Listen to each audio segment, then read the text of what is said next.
XRP is not the mark of the beast, but the system that is being built on top of the XRP ledger could lead to the further development of the mark of the beast, because I believe the mark of the beast was already here and that we were born into it.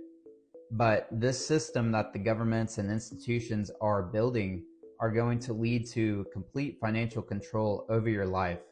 But if you own the underlying asset of the XRP ledger, the native XRP token, this is where you have complete sovereignty over your life because they cannot control this token. So what do I mean by this? Well, basically there's an XRP ledger and there's going to be two sides to the equation. One side is going to be the XRP asset token. The other side is going to be CBDCs, digital IDs. This side of the equation, the XRP asset, is going to be complete sovereignty over your financial life. The other side is going to be complete control over your financial life. And we see this all the time in nature, where there's two extremes to the equation.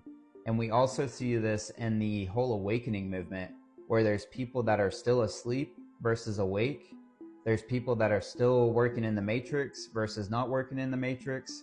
There's going to be people that are going to be completely controlled by their finances and people that are completely sovereign with their finances. And I'm going to explain this. So basically these CBDCs are programmable money, which they are going to be using the XRP ledger to build these on. So basically these CBDCs can be frozen, reversed, and expired if you don't use them by the end of the month. And they can block these transactions to anyone, anywhere, for any justified reason. This is because of the clawback feature that's on the XRP ledger. This is already being tested in China and Europe. But this is where it gets interesting, because XRP itself, the native asset for the XRP ledger, the entire network, is immune to this clawback feature. It cannot be reversed, it cannot be seized on chain, and it cannot be frozen by a government or a bank.